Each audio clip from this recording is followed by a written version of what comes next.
Bonjour à toutes. Alors je suis heureuse, on se retrouve pour cette deuxième interview de cette première journée du sommet des mères souveraines. Et aujourd'hui, on va parler de réconcilier les différentes parts à l'intérieur de soi pour vivre une parentalité qui soit vraie et authentique.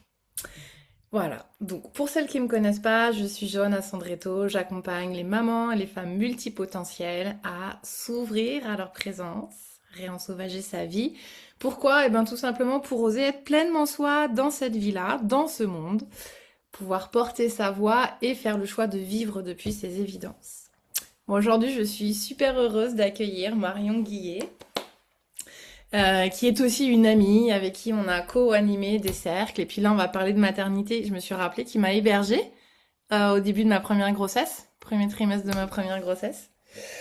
Voilà, donc Marion est une éducatrice Montessori, elle est sophrologue, elle est doula et elle accompagne les professionnels de la petite enfance et les parents aussi vraiment à porter un autre regard sur les relations, les émotions, et notamment au travers de l'IFS, donc l'Internal Family System. Bonjour Marion. Bonjour à toutes. Alors, est-ce que tu veux rajouter quelque chose sur Non, cette... franchement, c'est trop agréable de se faire présenter. C'est trop cool. Merci beaucoup. Ça me va très bien comme présentation. Yes. Eh ben, moi, je suis hyper contente en fait de ce dont on va parler aujourd'hui parce que je trouve ça fondamental et puis j'aime que tu aies toutes les casquettes que tu as. Parce que déjà, bon, c'est un peu la thématique du sommet, tu l'as vu, les mamans n'ont pas besoin de plus de théorie, elles ont besoin de plus de sauvage.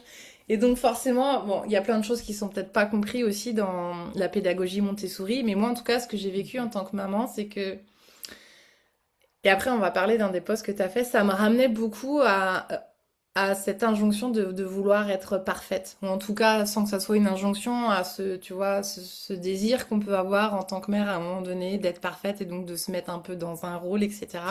Et donc pour moi, j'ai bouffé plein de livres sur la parentalité et tout ce que je lisais. Toi, c'est comme si du coup j'étais guidée par l'extérieur dans la manière dont je devais me comporter avec mon enfant. Et un jour, ça m'a vraiment frappée parce que pour un événement lambda, en fait, je me suis rendu compte, ah tiens, j'ai fait exactement la même chose que ce qu'on m'aurait dit. Je me suis baissée la hauteur de l'enfant, je l'ai aidé à nommer ce qu'il disait et tout, et j'ai partagé de mon histoire, mais ça partait pas du tout du même espace à l'intérieur de moi. Moi, j'étais connectée vraiment à ce que je ressentais, à la blessure, à ce que ça racontait de ma propre histoire, et énergétiquement, en fait, ça a fait une différence. Les enfants, ils sentent ce genre de choses. Et c'est pour ça que j'adore que tu allies si bien en fait, toutes les merveilleuses choses qu'a apporté Maria Montessori et aussi, du coup, en ayant rajouté toute cette partie du dialogue intérieur avec soi pour être vrai et que ça soit vraiment quelque chose qui parte aussi depuis un espace intérieur. Mhm.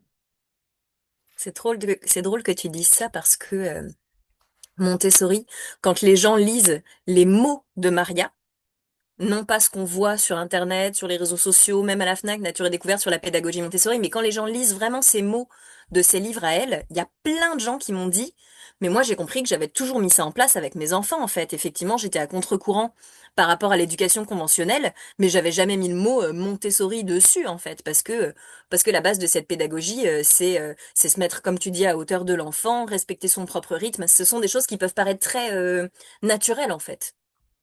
Ouais. Bon, merci. Excuse-moi, je vérifiais juste qu'on était bien en live, en direct sur Facebook. C'est bon, tout va bien. Si vous êtes Ok. là, dites des bonjours, mettez un coucou, faites un like. Voilà. On est comme à la maison avec Marion. Moi, j'ai ma petite tisane. Si vous avez la vôtre, mettez-vous bien. Sachant que moi, je vois pas vos commentaires, donc si jamais je réponds pas, c'est pas parce que je vous snob. Non, c'est moi qui vais les lire de temps en temps et puis de toute manière tu pourras les regarder après. Donc même si vous regardez en replay, n'hésitez pas à mettre des commentaires aussi et voir pourquoi pas à taguer Marion dans la vidéo comme ça elle sait que voilà, on va venir vous Carrément. répondre. Ah, waouh, je sens qu'on va parler de choses hyper profondes et trop vraies, ça me fait du bien déjà. Donc Mhm. j'ai envie de parler aussi d'un post que tu as mis ce matin parce que j'ai trouvé ça super précieux. Donc toi tu es coparent. Mais tu n'es pas maman. Et quand je te connaissais, je sais que tu as toujours voulu être maman. Et c'est ce que Oui. tu partageais justement dans ce post-là que tu t'es mis. Je sais pas si de la pression c'est le bon terme, mais en tout Ah cas, oui, tu oui. voulais le plus possible, tu vois, voilà, être. Bah comme on l'a souvent fait en tant que maman, quoi. On cherche à être un peu parfaite avant de pouvoir accueillir ce petit être merveilleux qui arrive. Euh, Et je trouvais ça vraiment beau à la fois de le nommer, parce que je crois aussi que la maternité, tu vois, c'est un truc de se lâcher la grappe, en fait, un peu Mm. avec ça. Et dans tous les cas, je pense qu'on peut jamais être prête, puisque au moment même de la maternité, on va rencontrer des parts de nous qu'on n'aurait pas vraiment rencontrées autrement, donc, puis qui sont pas toutes très belles, donc voilà. Et c'est justement ce chemin-là d'amour. Et j'adore parce que toi, tu accompagnes ça à merveille. Et aujourd'hui, tu disais qu'en fait, ça se trouve, t'avais plus envie d'être maman tant que ça. Mm. Et je trouve ça génial parce que déjà, je sais pas si je l'ai dit ou redit suffisamment parce qu'on me pose souvent la question de je suis pas maman, est-ce que je peux venir au sommet, est-ce que je peux rentrer dans une forêt de maman?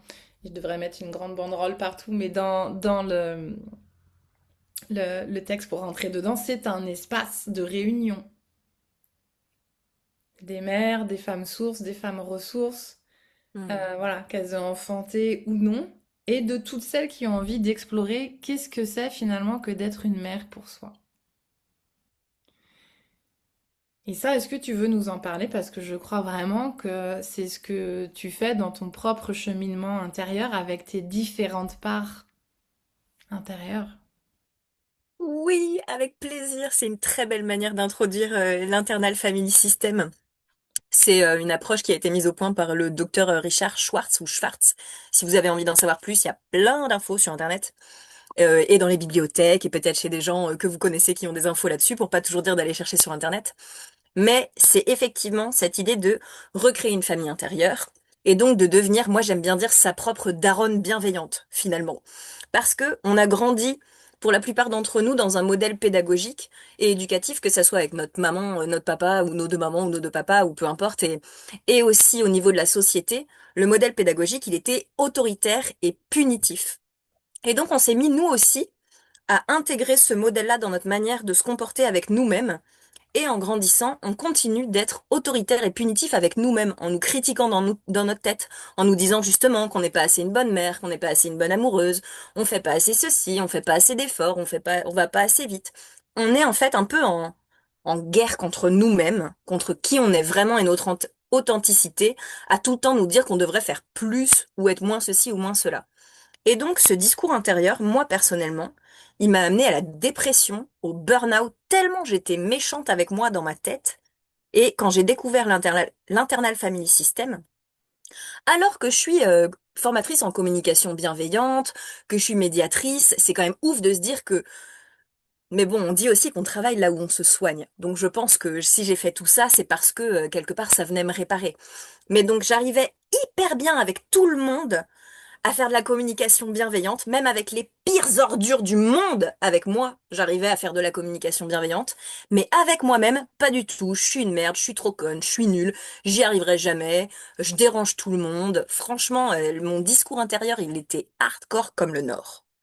Et donc, ce principe de l'internal family system, c'est de d'observer un peu ces différentes voix qu'on a dans la tête et de plus devenir les victimes de notre discours intérieur, en fait. Il y a un truc un peu comme ça et de se dire, waouh, ok, mais en fait, je subis ce discours qu'il y a dans ma tête et comment je peux venir réintégrer un dialogue bienveillant et coopératif avec moi-même, comme j'arrive à le faire avec les enfants. Et donc, il y a cette idée de se dire, ok, ma critique intérieure, en vrai, je la déteste, elle me pourrit la vie, elle m'a fait déprimer. Mais si je regarde derrière, l'internal family system nous permet de réaliser que derrière nos pires parts, celles qui ont des addictions, celles qui sont méchantes, celles qui nous critiquent, celles qui veulent crever, celles qui veulent tuer tout le monde, les parts de nous qu'on déteste, eh ben, en fait, elles sont souvent en grande souffrance et elles nous parlent super méchamment, alors qu'elles ont juste envie de notre amour. Un peu comme un enfant en tempête émotionnelle en face de nous. Qui va dire je t'aime pas, t'es méchante, j'ai pas envie de faire ça. Eh ben, on peut regarder, on peut apprendre, parce que ça s'apprend, faut s'entraîner. Everything is practice. On peut apprendre, on peut réapprendre ou apprendre à se parler gentiment et à observer cette voix dans notre tête quand elle arrive et à se dire waouh, ok, il y a ma critique intérieure qui est en fait en tempête émotionnelle. Parce qu'il faut savoir que notre critique intérieure, souvent, elle a la tête un peu et le ton de nos parents ou de nos profs ou de nos figures d'attachement quand on était petite. Mais en fait, ces parts-là de nous, elles sont très très très très jeunes. Et donc elles nous font super peur comme si elles étaient un peu oppressantes là en mode t'es nul, tu fais bla nan nan nan. Et réussir à comme venir les envelopper comme une maman qui viendrait envelopper son enfant en tempête émotionnelle, émotionnellement, énergétiquement, physiquement, même pourquoi pas, si vous êtes à l'aise avec ça, avec le fait de contenir votre enfant physiquement pour j'imagine que oui, enfin, ça dépend. C'est un sujet intéressant d'ailleurs. Mais il y a cette idée de venir vraiment devenir une maman pour nous. Mais t'as grave raison en fait, Johanna. C'est vraiment ça. C'est pour moi en tout cas, c'est ça le chemin. C'est comment je peux devenir la maman pour moi que j'aurais mérité de côtoyer en fait. Parce que évidemment qu'il n'y a pas une histoire enfin, ma maman, elle est parfaite comme elle est.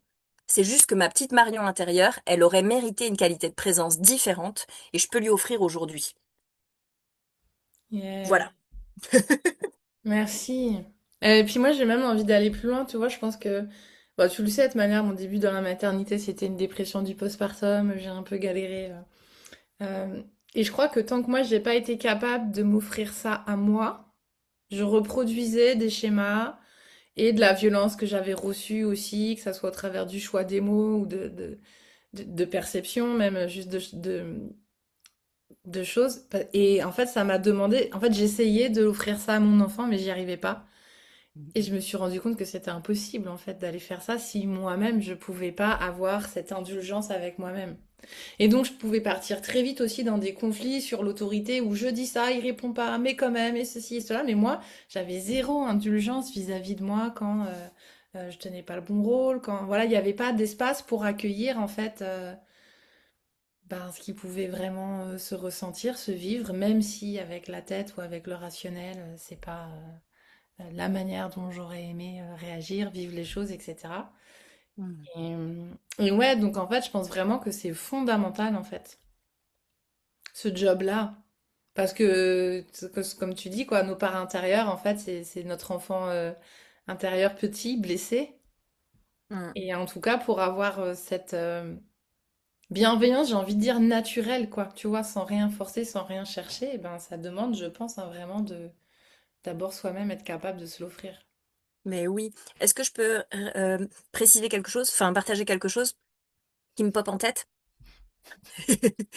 Si vous êtes en train de regarder le replay ou le live, si vous voulez commencer à vous offrir de la bienveillance et à devenir votre daronne bienveillante pour vous-même, posez-vous la question là tout de suite maintenant, est-ce que vous n'avez pas besoin d'aller aux toilettes? Est-ce que vous n'avez pas faim ou soif? Est-ce que vous n'avez pas trop chaud ou trop froid? Venir vous poser cette question juste, ok, est-ce que là je suis pas en train de me retenir de nourrir un besoin physiologique pour rester concentré, ça, c'est pas cool pour le système nerveux. Donc, je vous invite à dire fuck à tous les adultes imaginaires qui nous ont dit mais non, t'as pas trop chaud, t'as pas trop froid, c'est pas le moment d'aller aux toilettes, tu vas quand même pas manger alors que t'es en train d'écouter quelque chose, et à vraiment vous offrir ce, cette opportunité de vous privilégier et de vous prendre au sérieux dans votre corps. Donc voilà, n'hésitez pas si vous êtes en replay à mettre pause et à aller nourrir vos besoins physio. Et si vous êtes en live, n'hésitez pas à le faire en même temps. C'est vraiment important pour la régulation du système nerveux. Voilà. Et en live, on a Lila avec nous, Valérie, Sam et on a Karen qui était dans le Ok, cercle avec nous. coucou Karen. Et coucou à toutes, évidemment. Ben moi, ça me donne envie de rebondir sur un truc, ce que tu racontes. Parce que quand je suis devenue maman, il y a des fois où je me suis vraiment pas autorisée à écouter mes besoins, mais parce que j'avais remis mon pouvoir à l'extérieur. Là, c'était même pas, tu vois, le truc de mes parents ou quoi, mais tu sais, c'est quand des fois tu rentres dans une espèce de spirale où ton bébé il est posé comme ça et tu lui donnes le sein et lui ça va, mais toi c'est super inconfortable et donc tu vas pas bouger parce que bon, en fait tout ce que tu veux c'est qu'il s'endorme machin, puis après en fait t'as des tensions, tu passes le reste de ton heure à râler parce que voilà. Et donc ça m'est souvent arrivé pour les moments du coucher, pour des moments d'allaitement. Et il y a que pour ma troisième où je me suis autorisée euh, à me dire en fait que moi c'était aussi important que elle. Et donc parfois même à la réveiller alors qu'elle avait un mois ou deux parce que j'étais pas bien positionnée. Et qu'en fait c'était pas possible que ça dure 40 minutes en étant comme ça. Mais du coup, ça m'a demandé le courage à la fois de me dire, ben du coup, s'il faut repartir dans un truc d'endormissement. Tu vois, en fait, c'est à quel point est-ce que tu te choisis. Et la plupart du temps, Hmm. d'ailleurs, ça se passait bien. Et je peux dire, du coup, très gentiment, vous allez voir, avec Marion, je parle sans filtre parce qu'on se connaît bien, que du coup, j'ai fait une gosse hyper chiante. Excusez-moi du terme, mais parfois, quand on est parent, c'est comme ça. Parce qu'en fait, elle l'a tellement vu avec moi qu'elle, elle s'autorise à tout et pour tout le monde de non, ça, non, pas comme ça, machin, etc. Enfin, elle est vraiment hyper, c'est même pas un sujet, quoi, tu vois.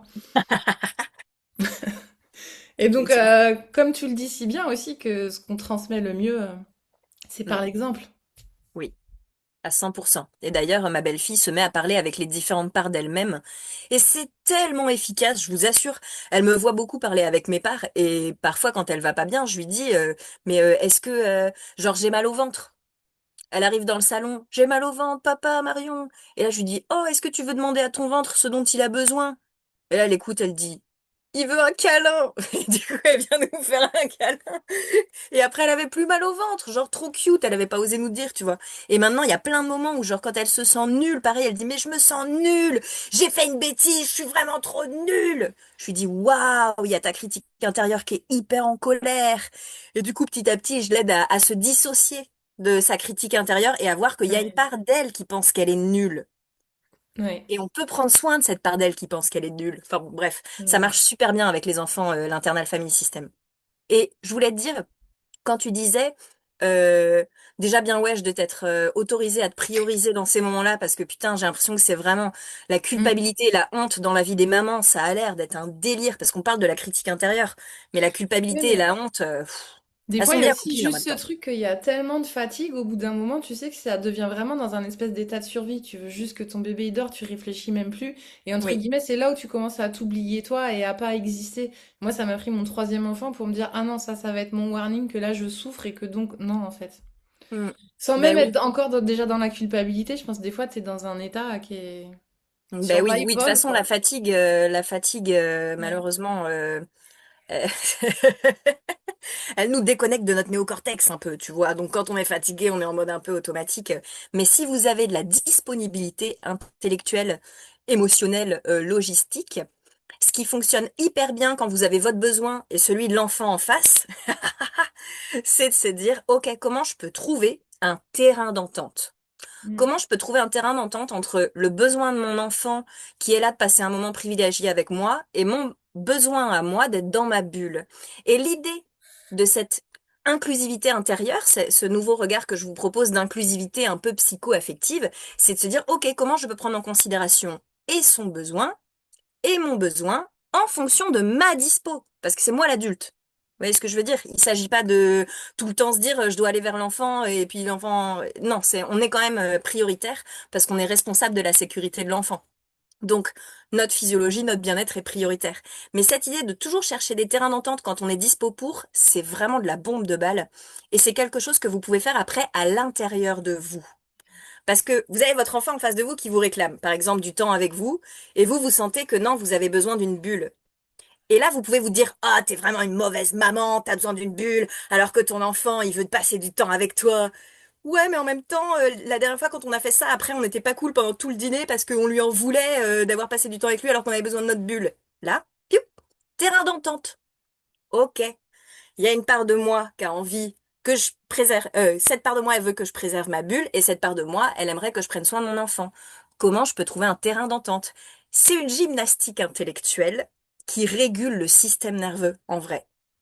Parce qu'il faut savoir aussi, je suis désolée, je balance tout, hein, mais que derrière chaque inconfort que vous vivez, il y a un besoin qui n'est pas nourri.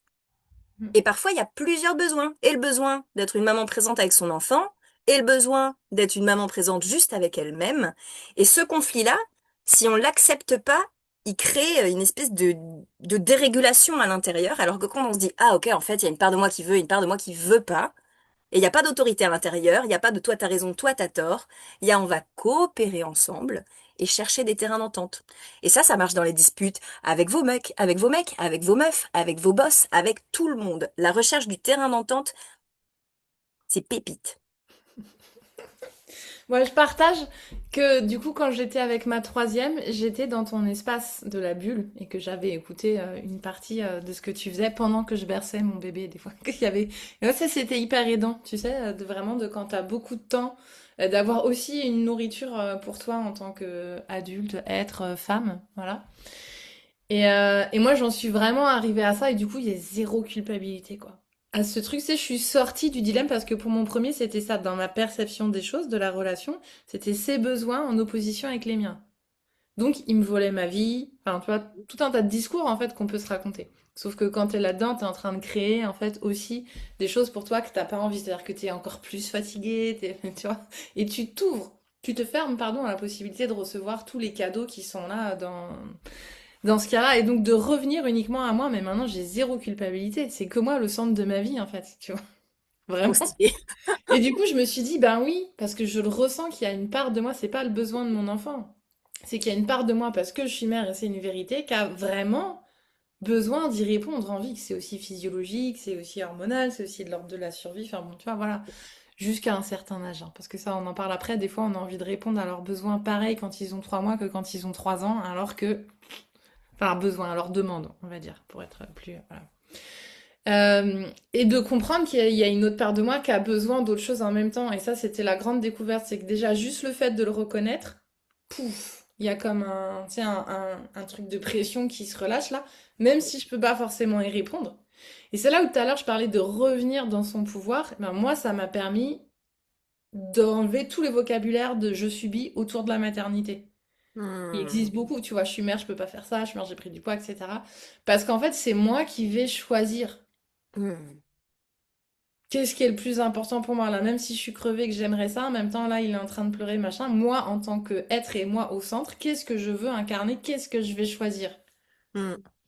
Et du coup, ben, quand je voyais que j'étais appelée là, parce que c'est ça qui était vraiment plus fort à l'intérieur de moi, mais qu'il y avait beaucoup de fatigue, beaucoup de colère, beaucoup de ceci, j'étais là, comment je peux faire ça? Et là, je pensais à toi.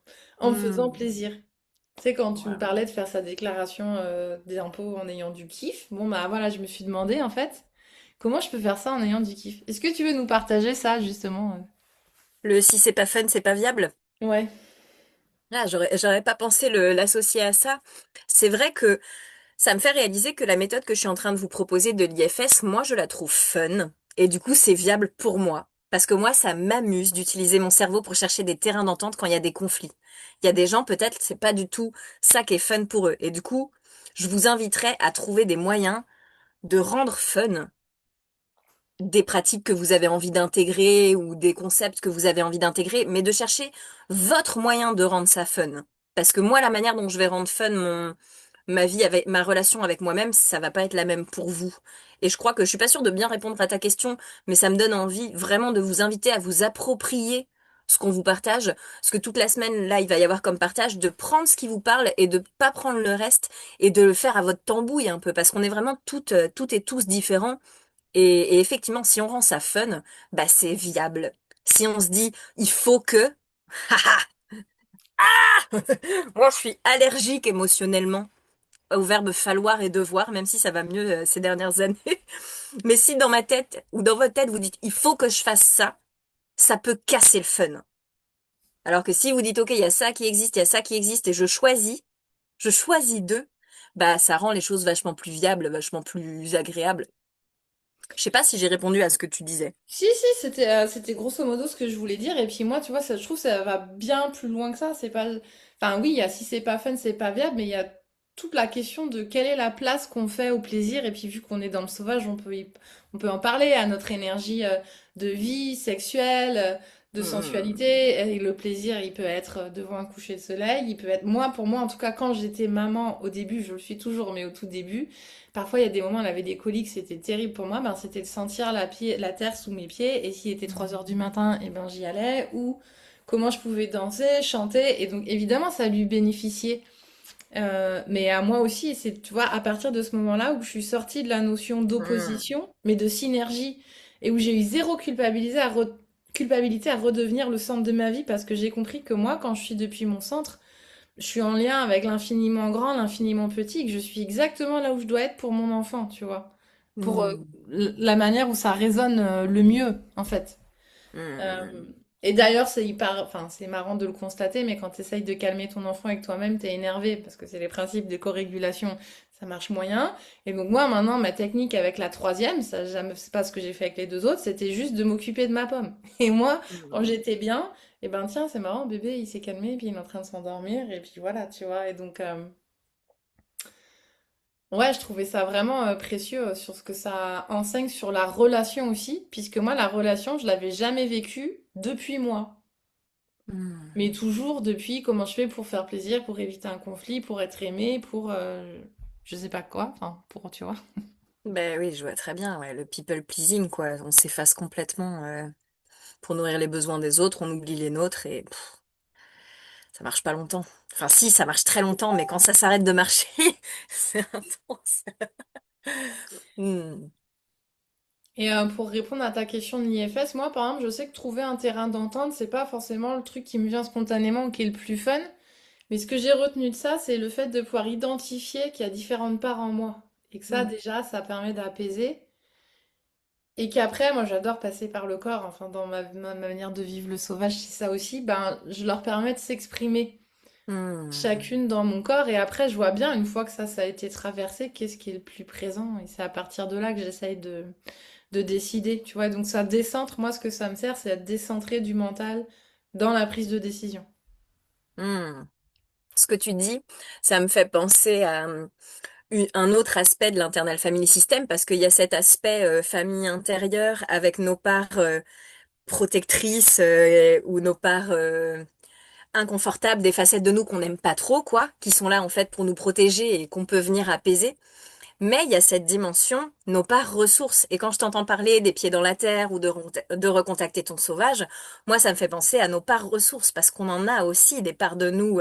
On est vraiment multidimensionnel. Et il y a une part de moi qui se dit, waouh, t'as trop de chance, Johanna, de pouvoir sentir ça. Moi, j'ai l'impression qu'il y a que il y a que quand je danse que j'arrive à sentir d'autres parts de moi. Ou alors éventuellement peut-être dans la sexualité si je suis un petit peu dans un état de conscience modifié, mais sinon dans ma vie de tous les jours c'est difficile pour moi de sentir cette puissance, ces parts de moi sauvages, fortes. C'est souvent, en fait du coup elles ont des aspects, les parts de moi ressources. J'ai une dragonne blanche que je visualise comme la part de moi la plus aimante inconditionnellement. Mais j'ai aussi tout un petit troupeau de parts ressources. Mais du coup, moi, j'ai genre Jésus, Marie, Marie-Madeleine, ma grand-mère, ma tante décédée, des petits elfes, des petits trolls parfois. Enfin, ça dépend selon ce que j'ai besoin de vivre. Mais j'arrive pas, moi, tellement à ressentir dans mon corps à moi ce truc-là qui fait envie. Et je suis un peu, oui, j'axe beaucoup mon expérimentation de l'internal family system dans apaiser mes parts blessées. Mais à la fois, je dis ça. Quand on apaise une part blessée, derrière, il y a une énergie de vie qui se redéploie. Parce que derrière nos parts en colère, eh ben, en fait, il y a un besoin d'intégrité, de respect des limites, de toutes ces choses-là. Et quand on culpabilise de ressentir de la colère, on n'arrive pas à voir ce qu'il y a derrière de beau. Mais derrière ces parts en colère, qui disent des mots nuls parfois aux gens qu'on aime et qui blessent, eh ben en fait, il y a une intention profonde de respect de l'autre, de respect de soi, et on a une espèce d'énergie de feu quand on contacte ce truc qui est trop bien. Et derrière la peur, bah, il y a un besoin de se sentir en sécurité, en fait. Et quand on se dit non, non, j'ai pas peur, ça crée quelque chose de pas confortable dans le corps. Et quand on se dit, ok, il y a une part de moi qui a peur, comment est-ce que je peux la rassurer? Par exemple, vous voyez votre enfant grimper dans un arbre et vous sentez la peur qui s'empare de vous. Vous pouvez vous dire, ok, est-ce que ma peur, elle est légitime et je lui demande de descendre? Ou est-ce qu'en fait, c'est une peur qui date de d'autre chose parce que, je sais pas, moi, je suis tombée ou j'ai gardé un enfant qui est tombé et du coup, j'ai peur de ça. Auquel cas, dans ce cas-là, je peux rassurer cette part de moi qui a peur. Et dire, mais je comprends que t'aies peur. C'est vrai que ça fout la trouille. Peut-être qu'on peut se rapprocher un peu de l'enfant, se mettre un peu plus en dessous. Ou lui dire, tu sais, j'ai une part de moi qui a vraiment très peur parce que quand j'étais petite, j'étais tombée. Donc j'ai confiance dans le fait que tu pourrais grimper plus haut, mais je vais pas te laisser faire, je suis pas ok parce que ça fait trop peur à une part de moi. C'est ok aussi de dire aux enfants, j'ai une part de moi là qui aimerait te dire oui, et puis il y a une autre part de moi qui va te dire non parce qu'en fait, voilà, rapport à ma responsabilité, l'horaire, je sais pas quoi. Pardon, je me suis enflammée. Mais non, vas-y. Mais oui, on a des parts blessées qui prennent un peu toute la place, mais derrière, il y a de la ressource quand on en prend soin. Et si jamais on n'y arrive pas, on peut se connecter à autre chose de ressourçant, les éléments. Moi, effectivement, ce sont des personnes que je visualise, mais parfois c'est le vent, ça peut être aussi les petites plumes qui volent, ou se relier à des ressources extérieures qui, qui nous ramène de la force, de l'espace, de la désidentification aussi de nos parts dérégulées en panique, quoi. Se rendre compte qu'on n'est pas que ça, on n'est pas que nos parts blessées, on n'est pas que nos parts tristes, on a aussi des parts tellement stylées, mais qu'on a un peu enfouies. Et c'est vrai que peut-être ton sommet, c'est en ça qu'il est merveilleux, c'est que on a tellement enfoui ces parts de nous, sauvages, authentiques, qui s'écoutent, qui sont en relation avec elles-mêmes avant d'être en relation avec les autres, que ouais, c'est tout un chemin de vie. Est-ce que c'est pas aussi le chemin de vie le plus stylé du monde que de redevenir sa propre source d'amour inconditionnel et même si c'est pas confortable, parfois c'est vraiment un chemin trop cool. Ouais, si, merci. Mais oui, pour le sauvage, et moi c'est pour ça que j'ai voulu faire ce sommet, souvent c'est quelque chose qui fait peur. Parce que comme tu le dis, c'est associé à l'intensité de nos parts d'ombre, si je peux les qualifier comme ça, blessées, voilà, ce serait plus juste. Et comme on les écoute très peu et qu'on va très peu ressentir à leur contact, on a peur d'être débordé à un moment donné parce que c'est ce qui arrive parfois. Et justement, pour moi, tout le chemin, toute une partie du chemin, puisque ça fait plusieurs années que je chemine avec le sauvage et à chaque fois j'ai des enseignements euh, différents. Et aujourd'hui, cette année, ça s'ouvre à l'amour illimité au travers du sauvage, mais c'était pas la première compréhension que j'en avais il y a quelques années. Qui était d'abord juste quelque chose de l'ordre d'une libération et d'accepter réellement ce qui était là sans rien nier de ce qui était là. Et moi, le premier chemin, ça a été de comprendre comment je pouvais ressentir tout en contenant ou canalisant cette force. Et c'est-à-dire qu'elle m'emmène pas là où j'avais pas envie d'aller, quoi. Ben oui, c'est vraiment le truc qui fait qu'on a peur de contacter nos parts. C'est, enfin, je dis ça, peut-être pas pour tout le monde, mais j'ai l'impression que pour la plupart d'entre nous, c'est la peur de la submersion. Mm. On a peur d'être submergé par notre colère et de faire des choses qu'on regretterait à mort. On a peur d'être submergé par notre tristesse, d'être submergé par nos peurs, alors qu'en fait, notre système nerveux, il a vraiment une intelligence incroyable qui nous permet de pas être submergé. C'est d'ailleurs pour ça qu'on a des parts blessées en nous. C'est parce que à un moment, on a failli être submergé et notre système nerveux, il a dit, ah ça non, c'est trop, on va le mettre de côté, on le traitera plus tard. Et donc c'est pour ça que aujourd'hui grâce à notre néocortex, grâce à notre cerveau raisonnable, on peut venir récupérer toutes ces petites tensions bloquées, toutes nos parts blessées qui ont cru qu'elles allaient se faire submerger. Parce qu'en vrai, on était toutes petites et on savait pas comment accueillir toutes ces sensations dans notre corps. Personne nous avait montré l'exemple. Les adultes passaient leur vie à refouler. Donc évidemment qu'on a toutes et tous hyper peur d'être submergés. Sauf que aujourd'hui, on peut depuis un espace sécure en nous décider d'accueillir des petites parts de nous pour leur dire, OK, ce jour-là, t'as pas été accueilli pleinement dans ce que tu vivais. Viens pleurer dans mes bras si tu veux. Et là, soit on pleure, soit on visualise notre petite part qui pleure dans nos bras. Et comme ça, ah, elle sort de l'endroit qui était coincé, bloqué dans notre système nerveux. Ça revient à la conscience et ça se libère. J'appelle ça la neurobiologie alchimique. Mm. La honte toxique aussi nous partage Lila. Ben oui. Ah ah!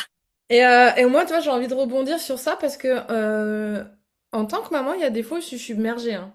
Et où clairement ça chante, ça chante ma pensée et où ça m'a ramené à des choses que j'ai reçues parce que parfois entre la fatigue, les cris, les surstimulations, etc., il y a des moments, moi, où ça m'arrive véritablement d'exploser et donc de Hmm. devenir, entre guillemets, le shaitan. Et ça, j'ai mis beaucoup de temps à le comprendre. Et comme tu dis, moi, je suis praticienne de méditation de pleine conscience. Donc voilà, mon truc, c'est d'être en présence. Euh, mais il y avait encore ce filtre où j'avais du mal à être en présence à ces moments-là quand ça montait parce que j'en avais peur et que je pensais que ça allait faire exploser. Donc c'était comme s'il y avait quelque chose d'instauré dans la croyance que c'est mieux, genre, d'enfuir un peu, puis tu fais la vaisselle ou tu machin, puis ça va passer. Et vraiment, tout le travail et la découverte, ça a été que non, plus je m'autorise à être vraiment présente à ça et à le sentir, et moins je vais exploser en fait. Et c'est Hmm. comme ça que j'ai découvert que j'avais une autorité que j'appelle naturelle et bienveillante.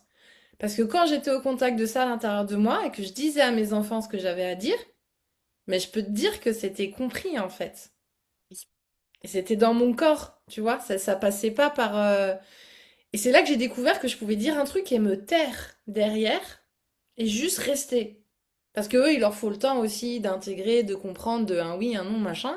Mais moi, comme je sentais ça et que c'était vraiment vivant, Waouh. j'étais, tu vois, et c'est là que j'ai découvert que ben, je pouvais avoir une autorité que j'appelle naturelle, du coup, et bienveillante aussi. Hmm. Euh, que Ben j'avais oui. jamais contacté autrement. Et donc ça, je l'ai découvert dans la présence à ce qui est là.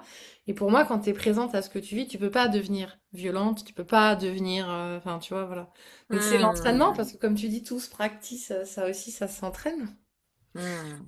Et là, je suis contente. D'ailleurs, j'ai sorti un guide pour ça, justement, pour les mamans, parce que j'ai découvert que même quand t'as dérapé, parce que tu vois, là, on parle des histoires qu'on se raconte, bah, quand tu t'es mis à crier sur ton gosse, tu te dis, je suis nulle, je suis machin, je suis nanani. Même quand t'as dérapé en quelques minutes, tu peux revenir, Mais oui, c'est ça. tu vois. L'idée pour moi du travail sur soi, c'est pas de plus faire de la merde. On va en faire de la merde, encore et encore et encore. C'est Ouais. comment est-ce qu'on change notre regard sur nous quand on fait de la merde. Parce que plus on s'en veut de faire de la merde, plus on fait de la merde, j'ai l'impression.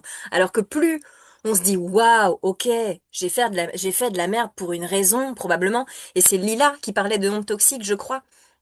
Là, Oui. tu disais en commentaire, la honte Ouais. toxique, c'est justement cette honte de qui je suis. Mm. Genre, C'est ça. je suis pas une bonne personne. Alors qu'en fait, ben c'est ça qui nous empêche d'avoir une chouette relation avec les autres, finalement, de se dire je suis de la merde. Alors que si tu te dis, ok, j'ai fait de la merde, mon comportement, c'était de la merde. Mon comportement était inadapté. Mais moi, ça change pas qui je suis. Et la honte toxique, c'est vraiment ça, c'est de se dire, je suis une mauvaise personne, je suis une mauvaise mère, je suis nulle, je suis nanana. Alors qu'en fait, c'est le comportement qui était pas ok. Et ça, c'est un switch hyper intéressant à faire en soi, qui est un travail de longue haleine, hein, parce qu'on est nombreuses et nombreux à avoir grandi avec la honte toxique comme principal meilleur ami au quotidien. Cette impression perpétuelle de Ouais. déranger le monde juste parce qu'on existe et qu'on est nous-mêmes. Et donc, cheminer vers ça et se dire, OK, je vais encore faire de la merde, je vais avoir encore des comportements inadaptés, je vais encore gueuler sur mon enfant, je vais encore m'en vouloir à mort, mais comment est-ce que je décide de me regarder par rapport à ça?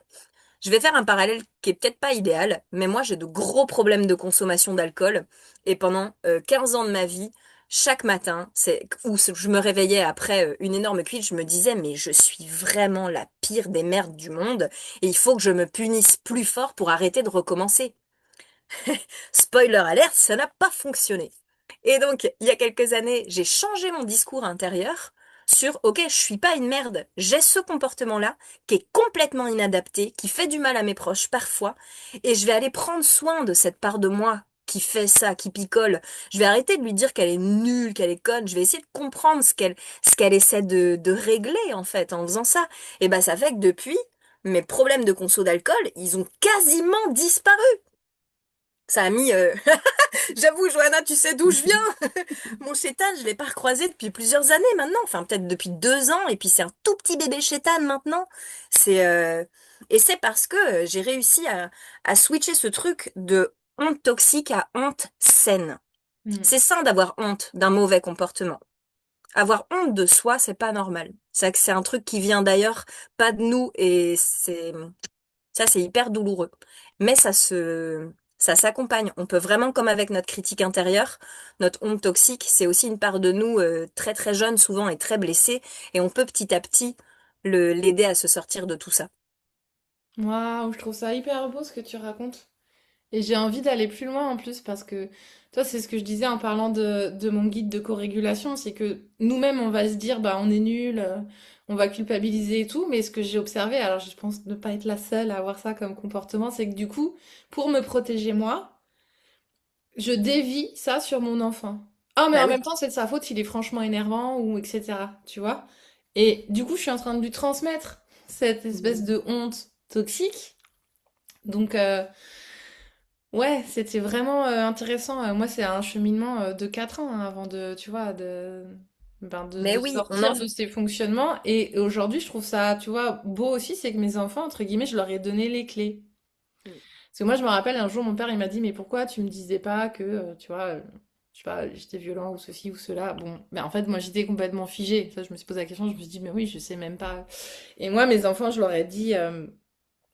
que bah voilà de l'univers où je venais et que parfois ben tu vois ça sortait je criais mais que ça répondait à aussi ce que j'ai reçu c'était ma manière d'avoir été élevée etc et ensemble on partage aussi on a aussi des pratiques de co-régulation il y a des respirations avec la main qu'on fait ensemble où il y a des trucs de chant et voilà et mes enfants ça leur arrive de me dire maman j'ai eu peur t'as crié trop fort ou alors maman arrête est-ce que tu veux qu'on respire ensemble tu vois je me Ah, dis bah j'ai yes. quand même réussi mon taf parce que genre déjà ils sont capables de parler Et je peux te dire que quand ton gosse il te dit ça, moi, mais direct, ça redescend, genre, ah oui, ouais, ok, bon.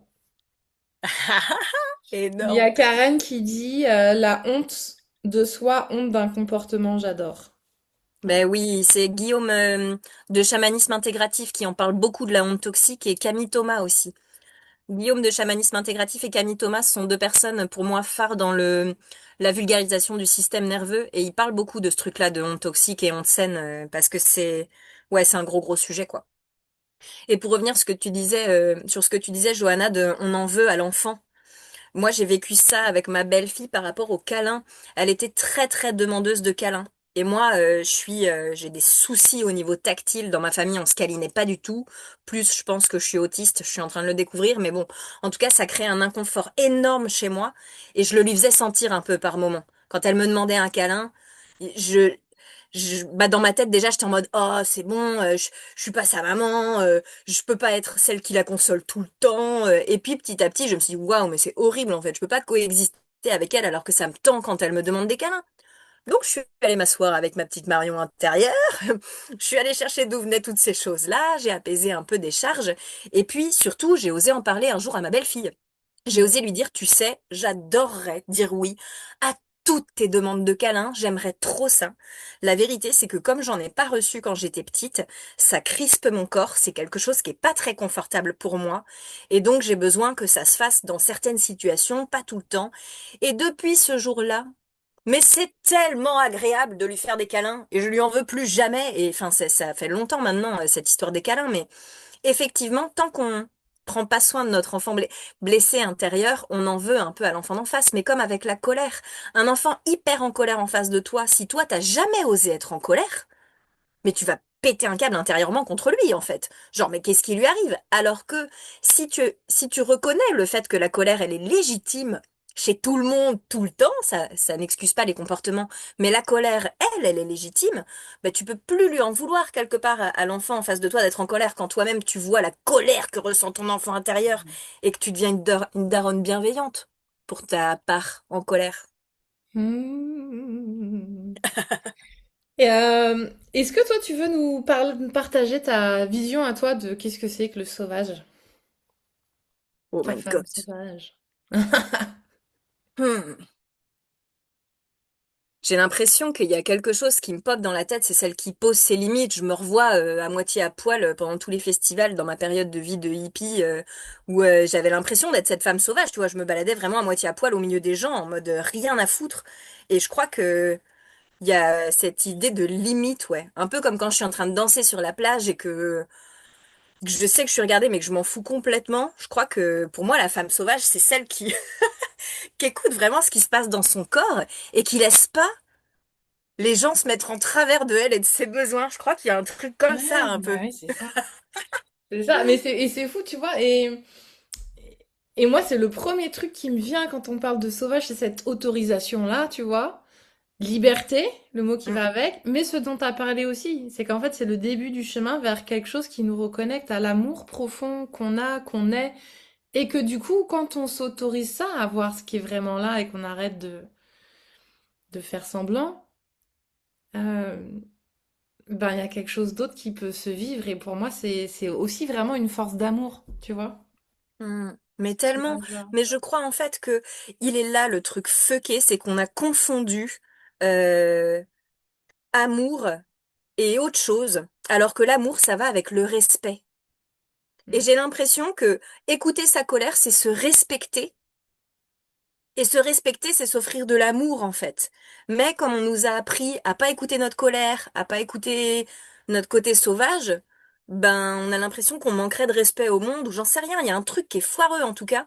Et ça me fait penser à une conversation qu'on avait eue avec Karen, que j'avais trouvée vraiment fabuleuse, sur le fait c'est pas forcément évident d'offrir de l'amour à nos parts, par moment.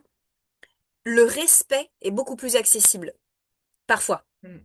Tu vois, de se dire, ok, il y a une part de moi là qui me fait chier, j'ai pas envie de lui donner de l'amour, mais par contre, je peux me connecter à l'endroit en moi qui respecte cette part de moi, qui respecte son besoin, un peu comme avec l'enfant finalement, genre, là, je suis pas en pleine empathie pour toi, je suis pas hyper enveloppante, mais je comprends que tu le vives mal, t'as le droit de mal le vivre. En fait, c'est une forme d'amour de ouf, le respect. Mm. Et dans sauvage, je vois aussi peut-être que moi, ma manière de vivre le sauvage, c'est dans le fait d'avoir dit fuck aux gens par rapport à mes règles. Moi, quand je vais avoir mes règles, je suis plus la même personne. Enfin, j'ai plus la même disponibilité pour les gens. Et tout le monde le sait autour de moi. Faut pas me sursolliciter. C'est un moment où je me mets dans ma bulle. J'appelle ça un peu ma période limace. Mais aujourd'hui, j'organise l'essentiel de ma vie autour de mon cycle menstruel, mais depuis très très longtemps. Et du coup, peut-être que je réalise pas qu'en fait, c'est peut-être ça aussi mon côté un peu sauvage. Ma reliance avec mon sang. Et puis le flux instinctif libre aussi, le fait que je suis continente de mes règles. Peut-être que ça ramène aussi à un... En fait, je crois que c'est ça, c'est le fait d'avoir dit fuck un peu à ce que je pensais que le monde allait penser de moi et de me dire, vas-y, il y a un truc en moi qui est plus fort que tout, je peux pas continuer de pas l'écouter, quoi. Hmm. Mon utérus, il est là en mode, écoute-moi! Il y a Lila qui dit femme sauvage, femme à l'état brut, libre d'être dans son essence profonde. Et je Hmm. rebondis sur ce que tu dis. Moi, j'adore ce que tu dis aussi. Tu vois, dans mon parcours, je me suis dit, mais il a ni queue ni tête, quoi. J'étais médecin, j'ai arrêté, j'ai fait serveuse, j'ai travaillé en tant que paysagiste, enfin pour une paysagiste, etc. Et j'y vois juste en fait qu'à chaque fois, j'ai répondu à l'appel de mon âme. Et pour moi, c'est ça aussi, le sauvage, c'est reconnecter à Hmm. cette partie instinctive qui, en fait, te donne les infos. Tu vois, pour moi, c'est comme ça qu'on fait pour ne plus être limité par notre condition humaine. C'est quand on vient reconnecter à ça. C'est ça qui nous ouvre les portes de l'illimité. Alors que le mental, lui, il voudrait, voilà, contrôler, s'occuper, juger, mais en fait, il peut pas. Et puis c'est pas ça, c'est pas pour ça qu'il est fait, je pense. Lui, comme il peut pas projeter comment ça pourrait se passer ou à quoi ça pourrait nous amener, bon bah voilà, tu vois, c'est non tout de suite. Et Hmm. moi, justement, je trouve que dans le sauvage, il y a ça aussi, le côté instinctif, comme tu l'as dit, et de dialogue tellement plus profond avec ton utérus, avec ta yoni, par exemple, pour la continence. Moi, je sais que d'avoir travaillé pendant 1 an et demi en extérieur, ben maintenant j'étais capable de dire qu'il allait pleuvoir dans 5 minutes alors qu'il n'y avait pas de nuages dehors et mes enfants disaient ah mais non n'importe quoi mais je sais pas je le sentais dans mes os dans mon corps. Il y a quelque chose comme ça tu vois qui s'est activé et c'est tellement précieux et là tu goûtes la vie avec une autre saveur. Oui, clairement. Et ça me fait penser à peut-être que comment ensauvager sa maternité, euh, il y a ce truc de créer sa propre pédagogie en fonction de sa disponibilité à chaque instant T. Et le fait de réussir à être bien avec ça, parce que moi j'ai beaucoup accompagné de parents qui me posaient des questions sur quel cadre pédagogique mettre avec leurs enfants. Et pour moi, la seule pédagogie qui vaille, c'est ton consentement intérieur à toi, maman. Genre, est-ce que là, t'es OK ou pas avec ce que fait l'enfant? Et si t'es complètement dérégulé et que t'es pas OK parce que c'est une histoire de toi avec toi-même, bah dans ce cas-là, tu peux prendre soin de tes parts et discuter. Mais si c'est en fait pour moi, en tant que daronne, il y a vraiment ce truc de questionne-toi sur quelle énergie tu as à ce moment-là. Et en fonction de l'énergie que tu as à ce moment-là, soit tu accompagnes l'enfant avec bienveillance et coopération, soit tu poses ta limite claire, mais elle vient de toi. C'est pas en mode t'es chiant, tu vas faire ci, t'es relou, tu m'écoutes pas, t'es pas mignonne, nan, nan. Non, c'est juste là, c'est trop pour moi. Donc stop. C'est trop pour moi. Moi, j'ai besoin de calme. C'est pas contre vous. Et à la fois, je vous demande d'arrêter ce comportement parce que c'est trop pour moi. Je crois qu'il y aurait un truc un peu comme ça de fuck Montessori, fuck Freinet, fuck la pédagogie conventionnelle. Ma pédagogie, c'est ma pédagogie de mon consentement intérieur. Mais ouais, et oui, et merci de le dire parce qu'en plus, moi, je l'ai souvent lu et j'ai trouvé ça culpabilisant, puis je l'avais en tête qu'il fallait, tu sais, qu'on agisse de manière égale par rapport à une même situation et moi, j'y arrivais pas. Mais Et non, je pour me moi, suis ça n'a pas de rappelé sens. d'avoir expérimenté que ça pose aucun problème. C'est-à-dire, mes enfants, ils ont toujours eu le droit d'aller jouer dans des flaques d'eau. Puis il y a des jours où j'étais seule, fatiguée, et où je leur disais non, en fait. Je leur disais Ouais. non parce que je suis fatiguée, j'ai pas envie d'avoir à laver, à gérer derrière, machin. Mais en fait, bah ça m'a pas fait perdre ni en crédibilité ni en autorité parce que ça c'est quelque chose que j'ai beaucoup lu aussi et qu'à partir du moment où pour moi c'était assumé, c'est ça aussi que j'ai découvert. Si toi tu assumes vraiment ce qui est là, bah en face en général c'est quand même ça pose pas trop de problèmes. Mais oui, exactement, ce truc de tenir une règle, pour moi, ça n'a aucun sens.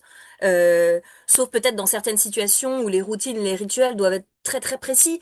Mais selon moi, la vraie pédagogie, en fait, c'est une pédagogie sauvage. En fait, c'est une pédagogie de l'instant, de est-ce que c'est OK pour moi, est-ce que je suis OK d'accompagner ce truc-là, ce jour-là ou pas. Euh, c'est tellement plus doux en plus, je trouve. On peut avoir des règles de base. À la maison, ça se passe comme ça, mais avec de la souplesse en fonction de votre dispo et de votre mood. Ouais. Sinon, c'est hyper enfermant. Eh ouais, ça y est, je capte en fait l'endroit où il y a de la reliance avec le sauvage. C'est drôle parce que si je fais un parallèle avec ce qu'elle racontait tout à l'heure dans l'interview d'avant, Gabrielle, c'est qu'elle dit qu'elle a vraiment trouvé un cadre dans la danse aussi et qui est une danse où tu pars pas en freestyle, quoi. C'est vraiment, t'as une Oui. forme de discipline et qu'à l'intérieur de ça, elle s'est découverte complètement libre, tu vois. Mais Bon, oui, pour les enfants, c'est un peu le même principe, mais que pour nous, peut-être, on a une vision du cadre, une représentation du cadre qui est encore trop figée par rapport à ce qu'elle pourrait être, quoi. complètement. Et c'est pour ça, je pense qu'il y a plein de parents qui ont peur de mettre un cadre à leurs enfants parce qu'ils ont peur de ce côté enfermement. Ils et elles réalisent pas qu'en fait, un cadre, ça peut être hyper freestyle. Juste le cadre, ça va être, bah, par exemple, on blesse pas les gens qu'on aime physiquement, on se fait, enfin, des trucs de base un peu, on prend soin de l'hygiène, je sais pas, ouais, des êtres vivants. Le cadre, il peut être vraiment, et puis c'est l'adulte qui décide, ça peut être dans le cadre aussi, mais à l'intérieur du cadre, c'est un peu le principe de la pédagogie Montessori, ce truc-là de la liberté dans le cadre. Mm. Et moi, j'ai observé parce que j'ai été séparée du papa pendant 3 mois, puis ils vont aussi chez les grands-parents des deux côtés, et donc, mais bon, dans l'enceinte familiale proche, c'est encore plus flagrant, mais il y a des règles différentes chez chaque grand-parent. Et quand c'était le papa ou quand c'était moi dans la même maison, ils vivaient pas du tout la même chose, ils dormaient pas au même endroit, ils mangeaient pas aux mêmes horaires, il y avait pas les mêmes règles, etc. Et en fait, pour eux, ça leur a posé aucun problème. Les enfants, en fait, ils s'adaptent. Mais ce qu'il faut, c'est que chacun soit pas, voilà, nous, toi, lui, Marc, comme moi, on a chacun choisi, en fait, ce qui était OK pour nous et le plus facile pour nous, tu vois. Mais voilà, exactement. Et puis même dans les couples ensemble, il y a cette idée aussi de, on n'est pas obligé de se mettre d'accord sur un même truc pédagogique. Moi, ça m'arrive, je sais qu'il y a plein de parents, plein de gens qui disent, on ne se contredit pas devant les enfants. Moi, j'ai aucun mal à contredire mon mec devant sa fille et à dire à ma belle-fille, et Léa, moi, je suis pas d'accord avec ce qu'il est en train de dire. Et c'est ok en fait de pas être d'accord. Genre parfois lui il est ok pour du sucre, moi non. Je suis ok pour un écran, lui non. Et on a le droit de pas être d'accord. Et dans ce cas-là, bah on cherche des terrains d'entente ou alors celui qui a le plus de dispo accompagne ou mais Mais oui, merci. Non, mais parce que nous, du coup, on s'est remis ensemble et donc on se pose la question de bah, dire comment on fait parce ah qu'il y a plein d'endroits où on n'est pas d'accord. Et ce discours-là, avant, il n'était pas ouvert. non C'est-à-dire, moi, j'avais jamais eu de problème à dire ah bah je suis pas d'accord avec papa, machin, mais en fait, on ah s'arrêtait oui à là. Donc si là, quand même, ah c'est quand même une faille où les enfants ils oui glissent. oui oui Alors que là, maintenant, ils voient qu'on n'est pas d'accord, mais c'est quand même nous l'autorité, donc on va en discuter pour et ils nous voient en fait, ils voient comment on essaye de ben voilà, d'être dans une relation quoi, et que le conflit du coup devient l'occasion d'une rencontre au lieu d'autre chose. Et Mm, là, je mm. trouve que ça fait vraiment une différence. Et on a Anne-Laure qui nous dit carrément d'accord. Et ça apprend l'écoute de soi, la connaissance de soi, le respect de soi et le respect des autres. Et donc l'amour de soi et des autres. Je pense qu'elle parlait du cadre. Ouais, parce que j'ai des Mm. décalages entre les commentaires et voilà. Yes Est-ce que ben tu veux oui. nous guider une petite pratique? Parce qu'avec toi, je le savais, je parle, je parle, on parle, on parle. Mm. Est-ce que tu veux nous guider une petite pratique? C'est un truc qui me fout un peu la trouille. Les pratiques de groupe, je suis vraiment, je me sens très qualifiée dans le 1-1. Donc je vais vous proposer quelque chose, faites-en ce que vous voulez. Ok. Parce que vous allez pas, j'ai envie de vous proposer en fait de rencontrer une part de vous, de rentrer en contact avec une part de vous. Mais c'est uniquement si c'est OK pour vous, si c'est confortable pour vous. C'est hyper important de le faire en vous écoutant. Il n'y a rien à atteindre, il n'y a rien à... L'idée, c'est juste de vous proposer d'essayer de rencontrer une part de vous et de voir comment c'est pour vous. Donc on peut tester. Je peux tester d'accompagner une petite pratique. Allez à votre rythme. Pas de pression. La première chose que je peux vous proposer, c'est de trouver comment vous mettre dans une position confortable. Ça peut être un truc genre mettre un petit coussin dans vos bras et puis poser votre dos contre quelque chose de confortable. Est-ce qu'on m'entend bien quand je suis encore un peu plus loin là? Ouais? Ok. Que votre corps il se sente bien. On peut même tiens, poser la tête. Je vous montre, hein, parce que la meilleure pédagogie, c'est l'exemplarité. Moi, je suis une fan de coussins et de couettes et de plaid. C'est de vous mettre bien, faire des petits étirements si vous avez envie, faire des petits exercices de respiration, faire quelque chose qui fait que vous vous sentez dans un mood confortable pour aller vous rencontrer. Et je vais appliquer ce que tu dis. J'ai bu trop de tisane, je vais faire pipi, je te laisse. Allez, tu gères.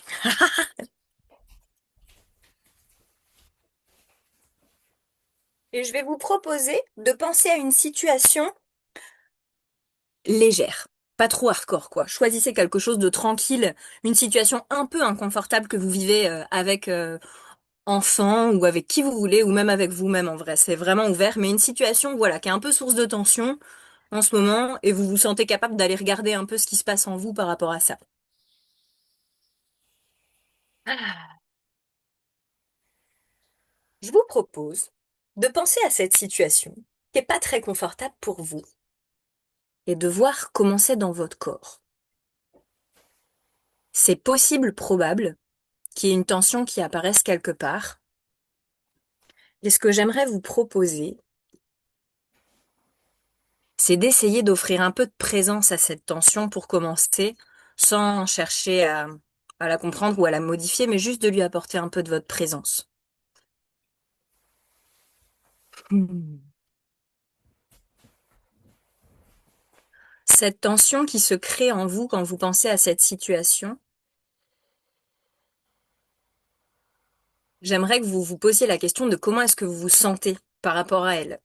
Est-ce que ça crée encore plus de tension? Est-ce que vous la comprenez? Est-ce que ça vous énerve? Voir ce qui se réveille en vous quand vous vous connectez à cette tension-là.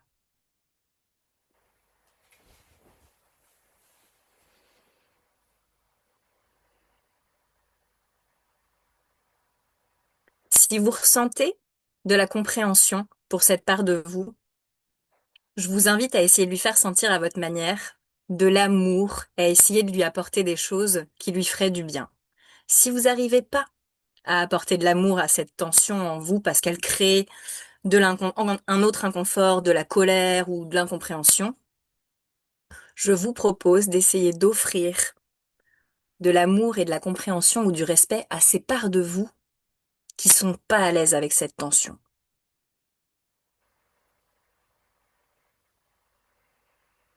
Si vous avez envie de demander le soutien d'alliés, de d'éléments ou d'esprits alliés, de ressources, que ça soit des personnes ou autres, pour vous accompagner dans cette rencontre avec votre tension, c'est complètement bienvenu.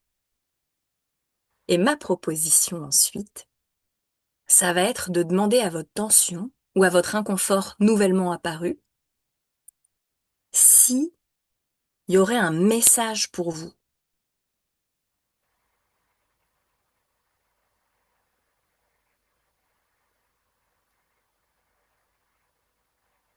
Et ce que j'aimerais vous proposer, c'est de demander à cette part comment est-ce que vous pouvez la soutenir pour qu'elle aille mieux, pour qu'elle se sente mieux.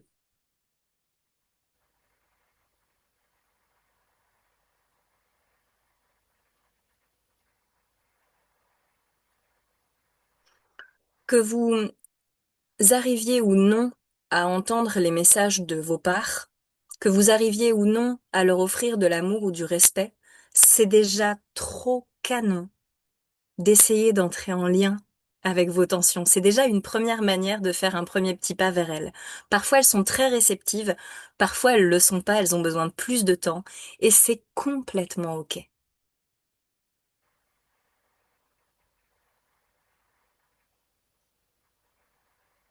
Pour celles qui en ont envie, vous pouvez proposer à cette part de vous de vous rendre quelque chose qu'elle ne veut plus. Ça peut être une croyance, un objet, n'importe quoi. Si c'est OK pour vous et que c'est OK pour elle, elle peut vous rendre ce truc dont elle veut plus. Et vous, vous pouvez le confier aux éléments ou à vos esprits alliés.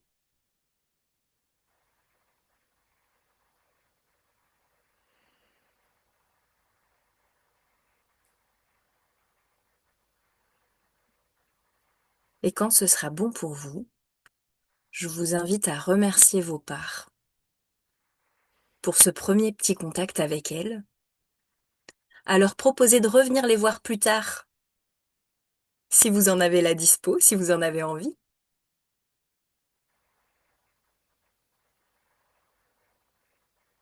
et de revenir à nous.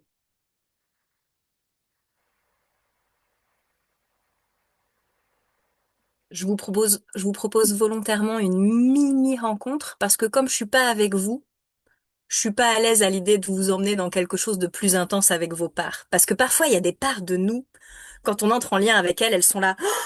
Mais ça fait tellement longtemps que je t'attendais et du coup, elles nous déversent plein d'informations et j'ai pas envie que ça se passe comme ça pour vous. Donc voilà, c'est juste une micro-pratique pour essayer d'entrer en lien avec une part de vous. Oh, merci Marion. C'est toujours aussi puissant. C'est vrai. Génial. Mm. Hmm. Est-ce que, je me rappelle plus, qu'est-ce que tu voudrais partager aux femmes que ça intéresse? Comment elles peuvent poursuivre ce chemin-là avec toi? Hmm. Eh bien, moi, je propose des séances en 1-1, des séances d'une heure, à la carte. C'est comme vous voulez, je propose pas un protocole d'accompagnement spécifique, c'est vraiment à la carte. Et moi, ce que je vous propose pendant ce temps-là, c'est d'aller rencontrer vos parts et de faire pour le coup un vrai protocole de rencontre d'une part pour la sécuriser, parfois pour libérer des charges émotionnelles qui sont associées à des événements un peu hardcore du passé et la remettre en sécurité. Et ça se fait sous forme de conversation. Donc ça peut être ça, avec moi, ça peut être aller rencontrer une part pour la libérer de ses charges émotionnelles pas cool. Ou alors, ça peut être vous aider à trouver des terrains d'entente entre vous et, disons que les accompagnements que je propose aux femmes, qui sont en conflit pédagogique avec leur mec. Et donc, je les aide beaucoup à trouver des terrains d'entente en elles-mêmes et avec leurs conjoints, conjointes que ça soit autour de la pédagogie, de l'accompagnement émotionnel principalement.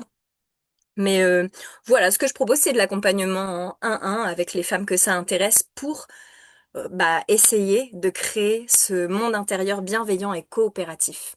Et ça a un effet sur la régulation du système nerveux qui est assez dingue, honnêtement. Ça permet vraiment de vivre des trucs assez incroyables. Et surtout, moi, mon objectif quand je vous accompagne, c'est de vous former à seul. Une fois qu'on a fait un rendez-vous ensemble, vous connaissez le principe, vous pouvez le faire seul après, et quand vous vous sentez un peu en galère dans une situation trop hardcore, bah là on peut se revoir en séance et je vous aide à démêler tout ça. Et sinon, j'ai aussi un espace en ligne avec toutes mes formations en ligne sur la communication bienveillante, sur l'éducation consciente, la pédagogie démocratique, la médiation. J'ai vraiment tout mis. Et c'est un petit abonnement mensuel, je le propose à 24 € par mois. Et il y a vraiment énormément de contenu. C'est télécharger tous les PDF que vous voulez et puis repartir, je le prendrai pas mal du tout. C'est vraiment un espace, c'est une bibliothèque ressource quoi sur laquelle vous pouvez piocher tout ce que vous voulez. Voilà. Yes, merci Marion. Est-ce que tu voudras bien peut-être nous mettre le lien justement vers à la fois ta plateforme et pour prendre rendez-vous avec toi? Puis moi, je te taguerai dans les commentaires, comme ça elles arrivent aussi directement sur tes réseaux sociaux. Hmm. Carrément. Et j'en profite pour dire si jamais il y a des personnes que ça intéresse de bosser avec moi, je suis un peu freestyle, je suis pas une marketeuse de ouf sur Instagram et site internet, donc si jamais parfois mes dispos elles sont pas en ligne ou que je suis pas à jour, hésitez vraiment pas à venir me parler pour qu'on cale des créneaux ensemble ou que je réponde à toutes vos questions. Je suis hyper accessible. C'est vrai, Voilà. je confirme. Ok, eh ben écoute, pour le moment j'ai pas de questions. Après j'ai un petit décalage en général, mais bon, je pense qu'on est bon. Est-ce que tu veux rajouter quelque chose pour clôturer? Merci Johanna pour cet espace. Je trouve ça tellement système nerveux friendly de faire ça avec toi. C'est trop cool et j'ai trop aimé le fait qu'on le fasse sans protocole, quoi, que ça soit juste sous forme de conversation. J'ai trouvé ça trop cool. J'espère qu'il y a plein de petites pépites qui vont arriver dans vos cœurs, les filles. Mm. Yes. Bon bah merci. Merci à toi, beau sommet, et à Merci. bientôt pour de nouvelles aventures. Salut. Ciao.